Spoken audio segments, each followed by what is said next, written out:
So, you're thinking about buying a home in California? Get ready for a mountain of paperwork. But here's the thing, hidden inside that stack are all of the property's biggest secrets. Today, we're going to pull back the curtain on California's real estate disclosures and show you exactly how to read them like a total pro. Yeah, because that's really what these disclosures are. They're like the property's autobiography. They tell you its whole life story, all its quirks, its history, and, most importantly, any potential dangers. So the real question is, do you know how to read that story? All right, here's our game plan. First, we'll talk about why these disclosures even exist. Then, we're going to dive into the dangers that might be hiding inside the walls themselves. After that, we'll step outside to look at risks from Mother Nature.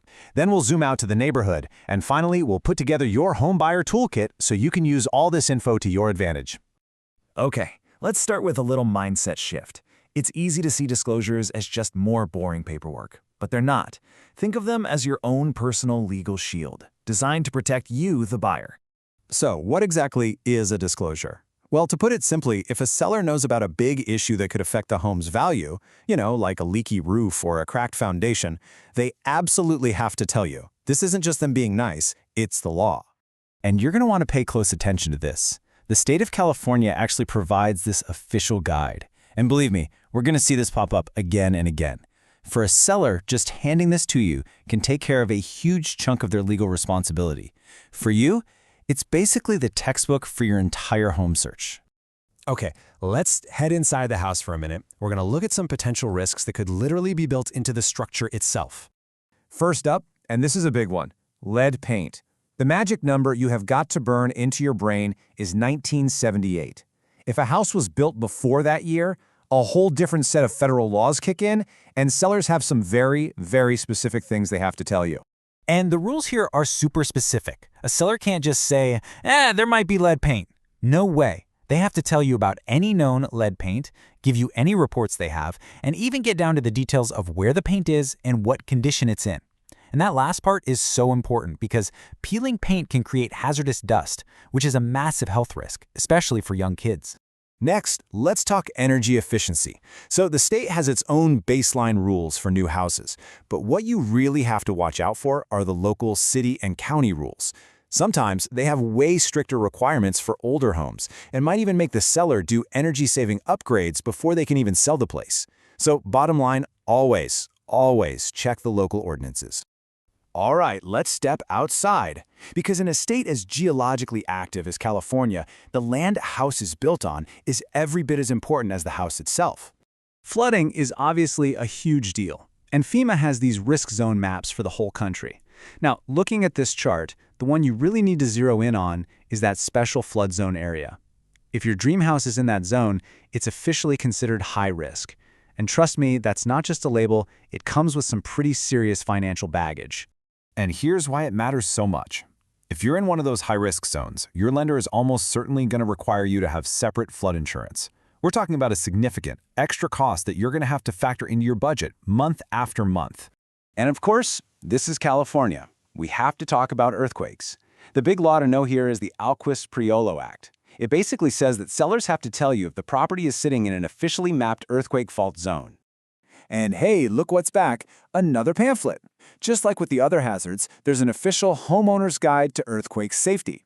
And here's the pro tip. Once the seller gives you this guide, they've pretty much met their legal duty to inform you. It's a simple step for them that puts a ton of info right in your hands. Last one for this section, fire. If a property is in a more rural area called a state responsibility area, it means the state, not a local fire department, has the main job of fighting fires there. This disclosure is basically a big flashing sign that you're buying in an area with a very real, recognized risk of wildfire. Okay, time to zoom out a bit. We've looked inside the walls, we've looked at the ground beneath the house, but what about the neighborhood? Sometimes the biggest issues aren't on your property at all, but just down the street. Okay, listen to this. This is the actual language from the disclosure you'd get if you were buying near an airport. It doesn't get much more direct. It's a straight-up warning about noise, vibration, even odors. They're basically asking you to stop and think, can I really live with these annoyances every single day? Now this next one is pretty rare, but man is it important. If a property is within a mile of a former military site, and, this is the absolute key, the seller has actual knowledge of a hazard like unexploded ammunition, they legally have to give you a formal written notice. Whew.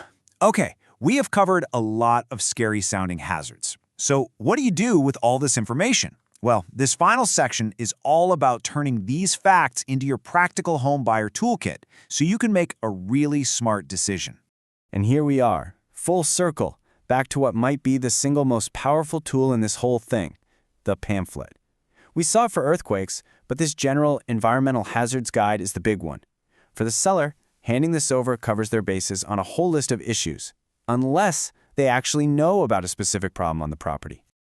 And just look at everything this one document covers. It gives you the lowdown on common risks like asbestos, radon, lead, formaldehyde, the whole shebang.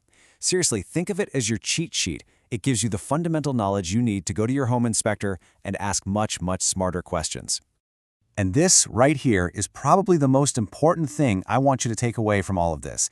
Finding out a home is in a flood zone or was built before 1978 doesn't mean you run for the hills.